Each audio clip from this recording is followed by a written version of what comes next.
The use of opioid painkillers prescribed by licensed doctors has escalated to epidemic proportions. But why? How could this have happened? Let's take a look at how this problem has increased over the years. Take a look at these images representing a 16-year view of increased prescription drug deaths. Notice that the map becomes darker and darker as time moves on, indicating a building problem of increasing deaths due to prescription opioid painkiller drugs. No state remained unaffected by the epidemic.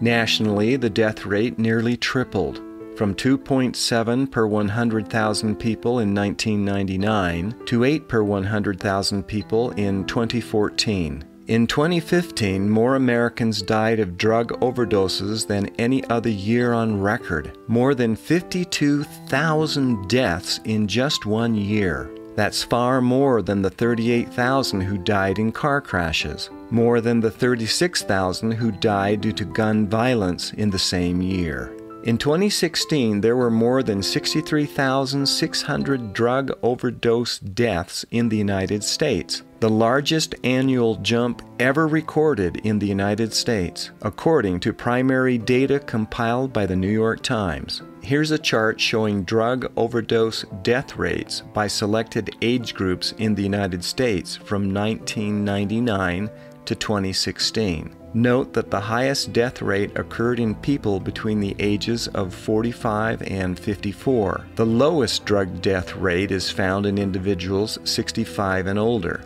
At the 2016 end of the chart, note the steep incline in numbers of death across all age groups between 15 through 54. So how did this problem get started? There are several factors that have contributed to this opioid epidemic. First, let's take a look at pain. It has been stated that there are about 100 million U.S. adults suffering from chronic pain, and this is according to a 2011 report from the Institute of Medicine. This includes pain sufferers in a variety of categories, like constant back pain and debilitating movement pain throughout the body. Pain has become a huge problem. There was a very large effort in the 1990s and 2000s by drug companies trying to supply doctors with pain-controlling products. Word came from Stanford University that there simply was no good scientific evidence that opioid painkillers could actually treat long-term chronic pain. Information coming out did attribute to the prolonged use of opioid painkillers as fostering a higher risk of addiction, overdose, and death. Pharmaceutical companies did see the pain issue as an opportunity for profit, and so they marketed opioids to doctors as a safe, more effective way to treat pain than by using other pain-related products already on the market. What happened was that drug companies made a lot of money as people became addicted and died as a result of opioid drugs. Pharmaceutical claims for their opioid drugs were inaccurate. Purdue Pharma, maker of the opioid OxyContin, paid hundreds of millions of dollars in fines for its false claims. In 2012, doctors in the United States wrote 259 million prescriptions for opioid painkillers. That's practically enough to give a bottle of pills to every adult in the nation. In 2014, the Drug Enforcement Administration reclassified some opioid painkillers from Schedule 3 to Schedule 2, which limited access to the opioid painkillers for both patients and doctors. Now the good news and the bad news. The good news is painkiller deaths have plateaued. The bad news is heroin and fentanyl deaths have skyrocketed. Here's what's happening. With the restriction in access to legal painkillers, many people have turned to illegal opioids such as heroin and fentanyl. Data has clearly shown that an overdose from traditional painkillers plateaued in the past few years. Overdose deaths linked to heroin have overtaken overdose deaths linked to commonly prescribed painkillers. And overdose deaths linked to synthetic opioids like fentanyl have rapidly been on the rise.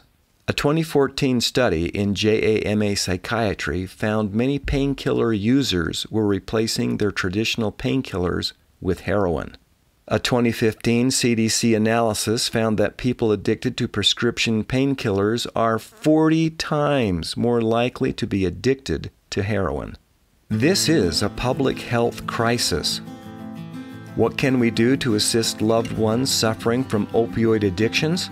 The following are a few suggestions that may be useful for you as well as for the addict. If your loved one is struggling with opioid addiction, it's important to avoid engaging in behaviors that can be harmful to their potential sobriety.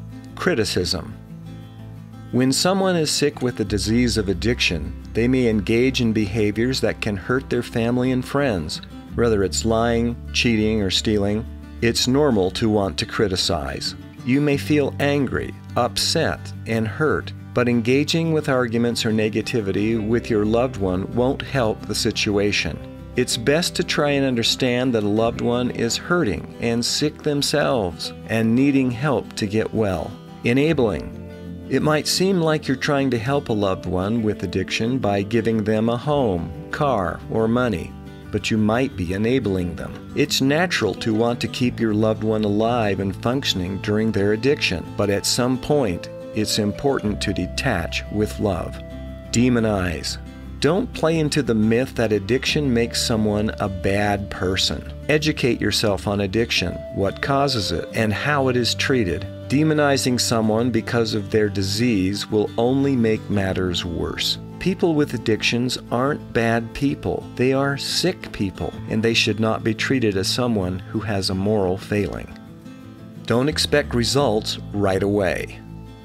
Just telling a loved one you want them to quit isn't enough to cure their disease. Although it can help to express your concern, don't expect them to run off to treatment because you said you don't like the way they use drugs.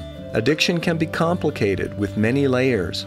You don't want to alienate someone that is struggling because they may already be doing all they can to make it through each day.